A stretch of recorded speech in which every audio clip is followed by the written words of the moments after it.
ज्ञान और हुनर, स्पष्टता और कौशल्य, ये दोनों एम्बेडमेंट करना पड़ेगा जो आज राष्ट्रीय शिक्षा नीति यूज कर रहा है।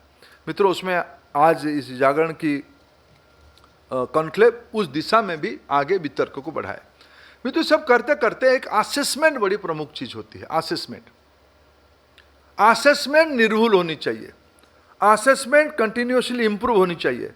मैं जब असेसमेंट की कहता हूं, मैं देश में अभी 22 लाख बच्चों को अभी जो मानसिक यंत्रणा हुई है, उस यंत्रणा को समझते हुए, जिम्मेवारी लेते हुए कह रहा हूं, हमने कुछ कठोर निर्णय करना पड़ा कुछ एक असेसमेंट की जब कंप्रोमाइज हुई। हमारे इस बार की जेई, नीट, यूजी को हमको रद्द करना पड़ा। हम नहीं चाहते थे कि भाई एजुकेशन में जो गड़बड़ लोग हैं, जो एग्जामिनेशन माफिया है, उनकी षड्यंत्र में हमारी देश की एक भी मेधावी विद्यार्थी अपने हक की सीट से वंचित हो। हमें कठोर निर्णय करना पड़ेगा, हमको लांछन सहना पड़ रहा है, हमको चुनौती का सामना करना, मैं उसको स्वीकार करता हूं, लेकिन हमारी दायित्व इसको व्यवस्थित करना, हमारी दायित्व समस्या को आग बंद करके मुंह मुनि फेर देना, हमारी दायित्व एक डेमोक्रेसी में एक उत्तरदायित्व का है, रिस्पॉन्सिबिलिटी का। हमने रिस्पॉन्सिबिलिटी लिया और हम वचनबद्ध है देश के सामने। 21 जून को जो परीक्षा होगा उसको 100% एरर फ्री करना, यह हमारी दायित्व बनता है।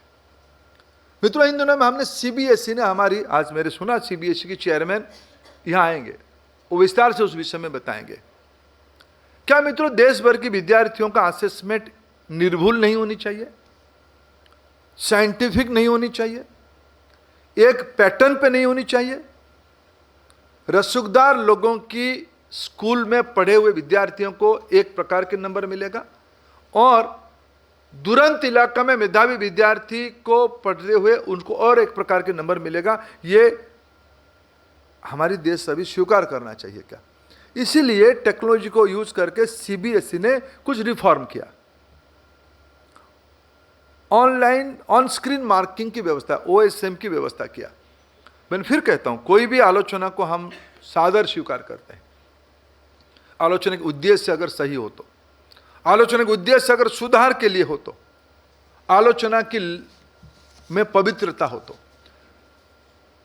हमें उसे सीख मिलती है, हमें उसको सुधार की गुंजाइश रहती है। कोई भी व्यवस्था बनाने वाले निर्भुल नहीं रहता है।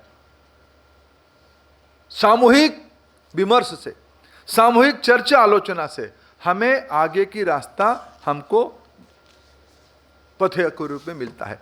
मैं भी इस बार की जो 2-3 घटना आपको बताया, सरकार कोई भी समस्या से उसको अनदेखा नहीं करना चाहती।